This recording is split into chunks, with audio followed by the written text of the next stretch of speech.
Dr. Cariaga brings us the gift of learning in public, the gift of bringing the deeply personal wounds to the professional wounds, the personal healing to the professional healing. Dr. Cariaga teaches us and offers us what vulnerability in its most fresh and raw and also powerful space can feel like. And because today it's centered on educators, there's no one else that we really can learn from to ground us rather than an educator and a teacher educator. And so Dr. Cariaga's words will kind of invite us to think about this moment from in this June 3rd moment of transition. What does transition mean for us? As Dr. Cariaga is sharing, I really invite you, kind of speaking to those trauma-informed principles of safety and trustworthiness, invite you to do whatever you need in order to be able to feel and think at the same time. And if you need to think more than feel, great. And if you need to feel more than think, also great. And the only other piece that I'm going to offer you is in the chat box. It is so big in the Zoom world to share learning in public. So I want to invite you in the chat box, 2 sentence stems. Anything that you hear from Dr. Cariaga's teaching, I wonder about, or I resonate with. I resonate with, or I wonder about, or nothing, and you can have it sit. Thank you, Leora, for that beautiful introduction. So I'm a mother. I'm a mother of 2 beautiful, powerful, transformative children named Lila and Lino. And so I am an educator. I am a teacher educator. I'm a former English teacher. But the one identity that I want to center today as I speak to you is being a mother. Because being a mother has allowed me to really step into the power of my body.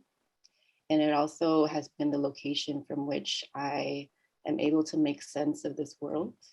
And it also is the place in which I have been able to become a much better teacher, a much caring, a much compassionate teacher that understands that we have to take care of ourselves as much as we do the folks that we serve, right? So I'm titling this keynote After the Labor Pains, Fiercely Protecting Our Recovery and Renewal. And I'm going to be talking about birthing a new world in this time and the act of mothering. And Alexis Pauline Gumbs talks about mothering as a practice of creating, nurturing, affirming, and supporting life in all the ways that we do. So it doesn't necessarily have to be that you literally birthed something out of your vagina, because I'm gonna say that today. But it can be something, I imagine that all of you have created so much in this time. And so I really want to take time to honor that from whichever place that you're coming from. So I know that this project centers around school crisis. And I know that we are in a moment where we are transitioning and things are opening up from the pandemic. And I know that all of us have experienced so much, as Oriana said, during this time. And I also want to be very clear that school crisis didn't start with the pandemic. It began with the invention of schooling as a colonial project. So what do I mean by that is that schools have always been in crisis since there were schools were first formed on this stolen land, right? As we know from the recent news of a mass grave that was found of 215 children murdered in Canada at a residential school that was created to indoctrinate, to erase culture. It was an attempt at genocide, right? And so we have that history here in the US as well. And as much as a land acknowledgement is important, and I'm glad that to see that across institutions, I think we also need to reckon with our schools as a place of generational trauma as well, right? And so how do we reckon with that and how do we repair that? And we're also at a time, a continuing time, when things like ethnic studies and critical race theory are under attack across schools, in which we can't talk about race, in which we can't be our full selves in our school sites. And as Bettina Love talks about in her book around abolitionist teaching, we are at a time also when we're trying to figure out how to center care and not policing and not punishment, in which Black and Brown students are disproportionately pushed out of schools, right? And I would also say that many of us find ourselves under attack, especially if we are the ones who have been advocating for our students, advocating for real places of safety, right? Many of us, as teachers of color, I myself, have been pushed out. And I know many folks in this space for speaking up and for advocating and doing all of that invisible emotional labor, often find themselves punished, policed, and pushed out. Right. And so I want to talk about that as a school crisis that has been ongoing. And then we know that the pandemic really has been a place that has exacerbated much of these inequities.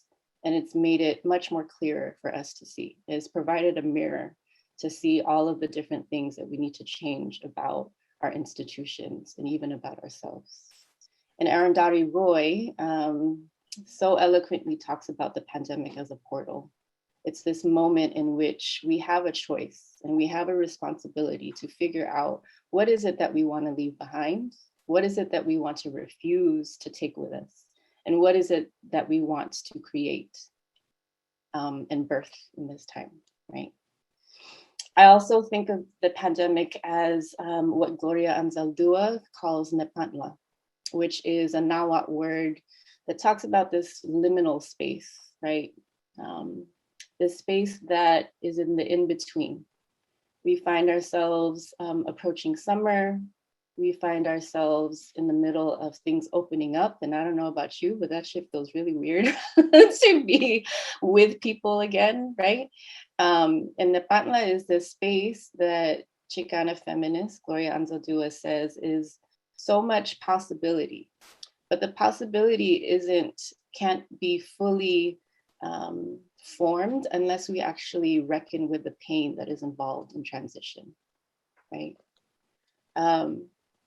And there is no other thing, no other liminal space that I can think of that really has helped me tap into the possibility of transitions than giving birth. It is a space in which you are figuring out who you are as a person while trying to give birth to new life, right? And in this book, Revolutionary Mothering, which is a beautiful book, Alexis Pauline Gumbs talks about how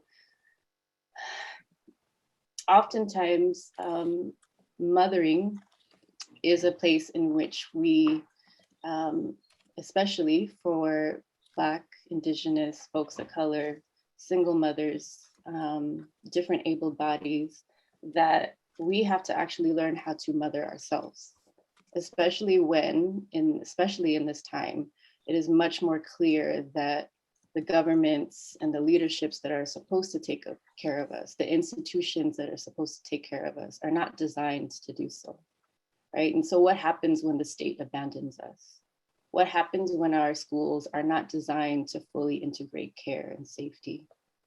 So that means we actually have to learn how to mother ourselves, right? And there's so much around us in which we can learn how to do that. And so I want to talk to us about birthing and mothering, right? So this is a picture of Lino and Lila when they were born.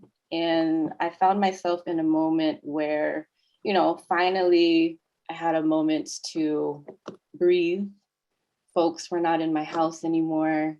Maybe my husband was sleeping, washing dishes. I think my mom was doing something. And it was that moment where I was just staring at my babies for the very first time in a quiet moment and being like, wow, I did that. Like that actually came out of my body, right? Like, whoa. And to be in awe of what I just created and what I just went through to birth this, right? And so there's a word for that. And I thought it It's pronounced respite, but I think it's pronounced respite. And it's to be offered relief and refuge, a welcome break. And the etymology of the word is actually about looking over and really considering what is in front of you, right? So I really hope that this can be a moment, a springboard, right? This beautifully curated space of so many beautiful practitioners, for you to really give yourself permission to have a break, have a pause, and really consider what is it that you have given birth to in this time. What tremendous shifts, adaptations, connections, miracles, blessings do you want to affirm? And like Oriana said, you know, this time has been rife with grief and loss and disconnection. But I think it has also been a time for many of us here as essential educators who have learned how to shift and learn how to connect so fully through a computer screen, right? You have learned how to deal with uncertainty and look at it in the face. You have learned how to deal with isolation, being isolated from your families and your loved ones, but still figuring out how to connect anyway, right? And so how do we really take time to take inventory of all of that? And what pause must you cultivate to fully recognize and integrate these? Today is a pause, but I really invite you to think of this summer as a pause and take all the time that you need, even when fall starts, right? How do we continue to embed pause and respite into taking care of ourselves and those that we serve? I also want to talk about rest and receiving care. So this is a picture of me after having given birth to Lino and, you know, bonding with my baby, my two babies. And as many of you know, there is a cultural tradition in Latinx cultures and Asian cultures where there are 40 days where you're supposed to just stay put in bed, right? And when I heard about that, I was like, oh, y'all tripping. I'm not gonna stay in bed for 40 days. I don't know what that looks like. But I found that the more that I resisted rest, the more I actually did damage to my body. And the more I wasn't actually able to be present to healing, to be present to be with my babies and create these new connections, right? And so Trisha Hersey, who is a NAP bishop, right, of NAP ministry, and Leah Piepsna Samarazina, who talks about disability justice in her book Care Work, talk about rest and care is not something that we earn, right? We have a lot to do to unlearn this narrative that we have to work in order to earn rest. And how can we instead see it as an inherent birthright? When I was in this moment in this picture, I had really had to grapple with all the stories that I have inherited about earning rest, right? That I have to have it all together as a mother. And I believe many of us as teachers feel that we always have to have everything together, everything planned, everything on deck, right? How do we actually give ourselves permission to pause, to receive, to soften, right? And rest for many of us, especially Black, Brown, different able bodies, femme bodies, rest really is an unsafe place. It's a vulnerable space. And so I also want us to grapple with and have compassion for the ways in which rest doesn't feel good to us sometimes. There's a nepantla, there's a tension there, right? That I'm going to be judged if I lay my ass down and rest, right? And how can instead we see rest as resistance, as reparations, as really reclaiming autonomy in our bodies, that our bodies do not belong to our schools, our bodies do not belong to our institutions, they belong to us. So some questions I have for you are, what stories about rest or receiving care have you inherited from your families, your culture, your schools, society? Which ones do we need to rewrite? If you could deliciously fully rest, what would that make room for? Right? Would you be more patient? Would you be more present? Would you be more purposeful? And even more, not even more importantly, but just as important, what structural changes do we need so that everyone can rest? Not just folks who can afford paid leave, not just folks who ask for it, right? But everybody. And not as a break away from our learning spaces, but a foundation to sustaining them. I imagine that many of you have either had to take time off from your institutions to be in this space. Maybe you had to reorganize your schedules in order to be here. But I really dream of learning spaces in which we don't actually have to run away from our institutions. We don't have to run away from the toxicity or the, the grinding culture. That actually pause and rest and receiving care for everybody is embedded in the very fabric of our learning spaces. And I also want to talk about release and grief.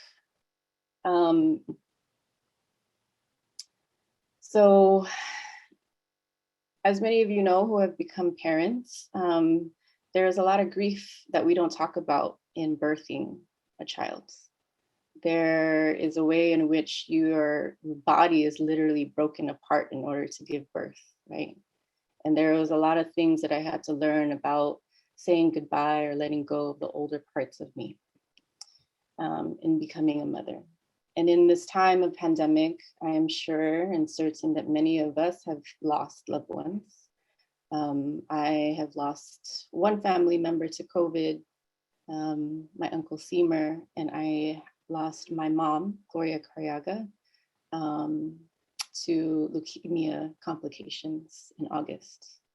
And what I've learned about that process, especially from the way Stacey Haynes frames this in her book about the politics of trauma, is that grief disorganizes us, right? It disorganizes us from the inside out. It disorganizes our relationships. And I had to learn how to reorganize my relationship to my mom, to not lose it, but to reorganize it. And so how do we give ourselves permission to be with the discomfort, to be with the disorganization? I imagine that so many of you here who are care workers maybe have not had enough time to really sit with the loss, right? So what grief are you carrying in your body? What needs to be unraveled, witnessed, held? What support do you need to be able to do that? How can you even have compassion for the ways in which we're also numb and we're not able to feel those things as well, right? And to give ourselves time to, unfreeze ourselves. What do we need to let go of or refuse? Like Arundhati Roy says, what do we need to bring with us into this new world that we're birthing, right? What is it that we're committed to? And what is the shit that we just need to let go, right? And so finally, I just want to close with talking about how renewal has to be communal. And this is something that I have learned so clearly from working with midwives. So there's Rasha and Debbie. They are the ones that really ushered me into motherhood and taught me that I don't have to tuck away shame. I don't have to tuck away pain. I don't have to tuck away newness and not knowing what the hell I'm doing, right? That I can actually be my whole self as I'm learning how to be a mother, how to be a teacher, how to be a person that cares for people that I love. And my mother would always stay with us. She took time off and she stayed with us for like almost a month to help me take care of our babies, right? And she also taught me that we don't have to look very far to learn how to do collective care, right? It's built into our bones and into our DNA. And also, even when she passed away last August, I also, as hard as grief and death is, I think losing family has also let me know what collective care looks like in crisis, what it looks like for people to come together when people are broken apart from the inside out, right? And I would also say a year after my mom has passed away, we are still grieving and my dad is still grieving. And I'm sad to say that my family has been burnt out from taking care of each other and learning how to be with each other's grief, right? And so how do we build the stamina to actually continue to take care of each other, even when it gets super hard and even when we think we're okay now, right? So I want to end with words from Leah Lakshmi.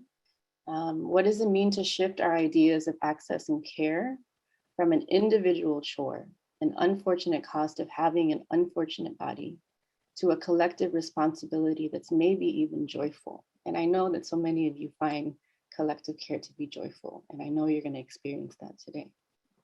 What does it mean to wrestle with these ideas of softness, vulnerability, pride, asking for help, and not, all of which are so raced and classed and gendered?